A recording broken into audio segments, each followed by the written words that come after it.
Chairman of the National Trade Union Centre D Lalkantha in an interview with Ceylon Today said that UNPERs have undoubtedly shattered their aspirations for a better economy. Excerpts of the interview.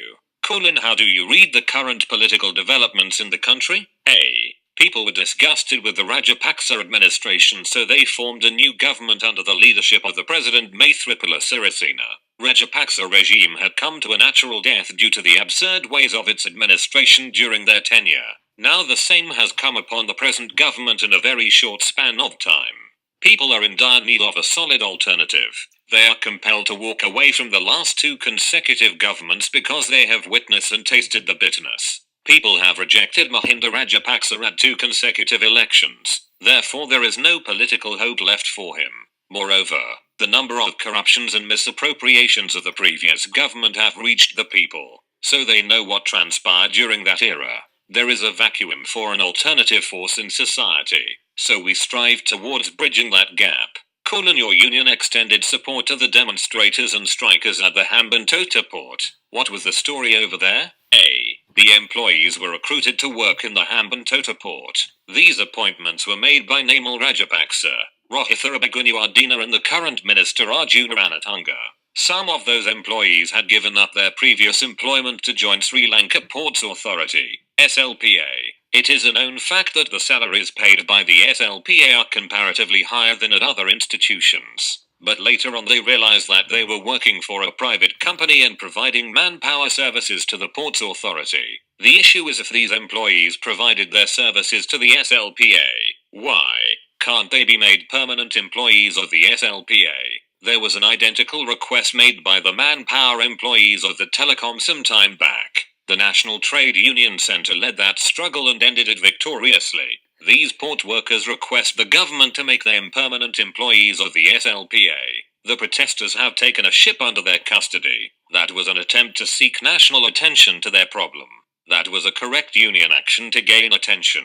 Also, the Navy launched rescue mission to take over the ships is also the correct decision. But the Navy commander made a blunder when he attacked a media person. Navy has a bigger responsibility to serve. At this juncture, where Indian fishermen invade our seas and take home what rightfully belonged to us, this is something the Navy should have been dealing. There is no way a strike to continue for a long time. It is a wise decision to stop it before going any further when the protesters had gained nationwide attention to their issue. There are few steps ahead of them, but that will be an easy task since the issue is known nationwide by now. Is there any pressure from the government towards unions and their activities? A. There is no direct pressure on unions, as was during previous governments. However, there are instances where the Prime Minister had attacked union leaders in Parliament. He had called out union leaders by name and attacked, thinking that the union leaders are rioting against them. Prime Minister Ranil Wickremesinghe had never been able to serve the complete duration of his tenure. With the way things are going, we see no exception this time.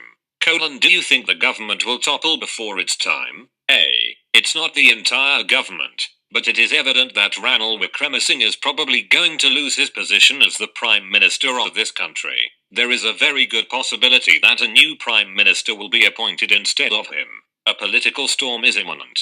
There are factors developing for the members of the Sri Lanka Freedom Party to walk away from the unity government. In that case, the TNA would lose the leadership of the opposition. This is due to the fact that Ranil Wickremesinghe works like a dictator. Late President R. Premadasa once said that the position of the Prime Minister is just like a peon. But see what it is like today. Ranil Wickremesinghe has made the executive president of this country to look like a peon.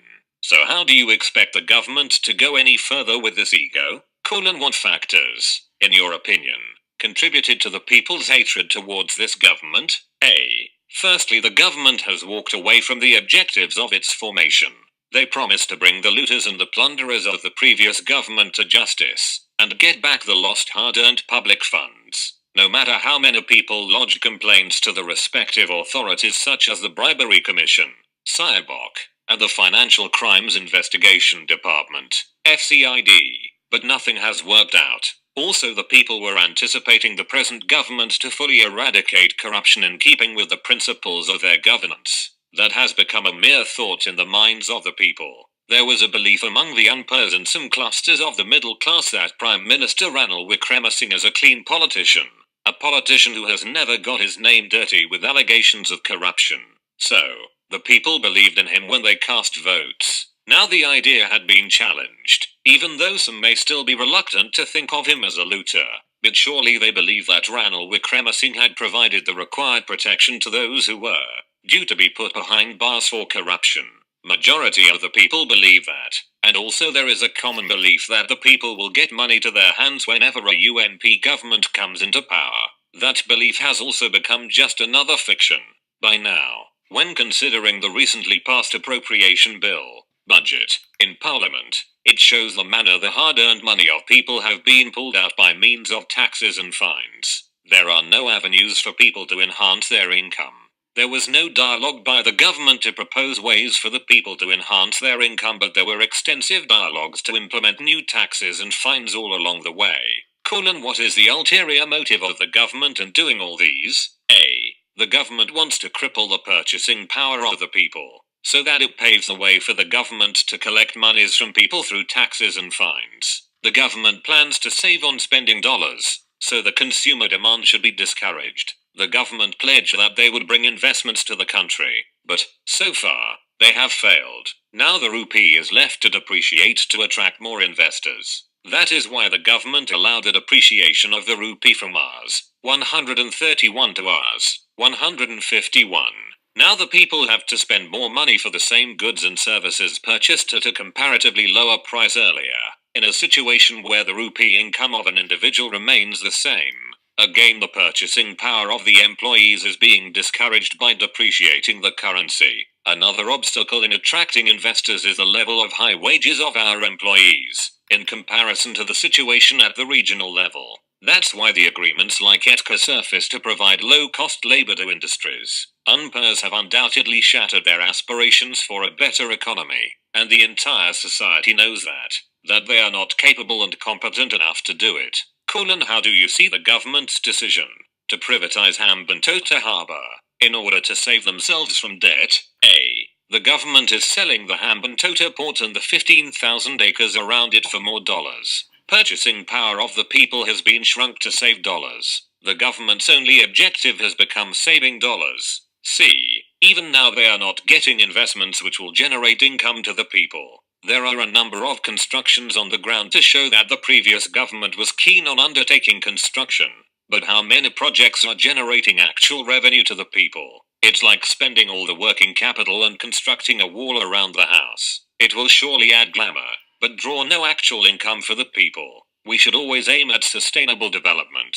The previous government had undertaken a number of mega constructions. They undoubtedly increased the country's capital assets. A. Previous government have highways, towers, ports, airports and many more concrete structures to show, but none generates a decent profit compared to the size of the investment made. So how can you call them appealing investments? They are merely projects to destroy public funds. So what really matters is not the size of the capital asset, but the income it is capable of generating. We purchase goods to the value of $20 billion a year. We export merely a $10 billion worth of goods and services. So this is a vicious cycle leading the country to an enhanced trade deficit. Countries' debt proportions keep going up day by day and have a ripple effect. Therefore, rather than wasting money on glamorous constructions, the government should push towards enhancing production. Governments have never had a vision to enhance production and to encourage entrepreneurs to take up manufacturing ventures. In order to get over this issue, the government should have a short-term, medium-term and long-term plan. But what does the government actually have? It's just a plan to sell out people's precious assets. Why do you actually need a government to sell the assets that belong to the people? There are nearly 2,000 acres being given to the boy. Still, there is space for investors to come and undertake ventures. But, in this situation 15,000 acres are being given to one single country, China. So they can do whatever they want in the country. Considering our stake in the transaction, we would not be having any say on decisions. Government is planning on amendments to labor laws. How do you see this? A. The government is striving to change 15 important labor laws to facilitate investors. For example, According to the earlier rule, if any employee undertakes an employment for more than 180 days, he should be made permanent in the respective position. But now the government plans to change the duration from 180 to 365 days. Why does the government have to take away the rights of the employees in order to facilitate investments? What's the worth of any investment when the rights of the people are deprived in the process? Late Fidel Castro once said, "Now I'm capable of giving only 1 glass of milk to my people, but if I can give 2 glasses per day, I would welcome such investment without any hassle." That should be the right mindset of a leader when negotiating investments on behalf of his people. You don't need governments to work like this.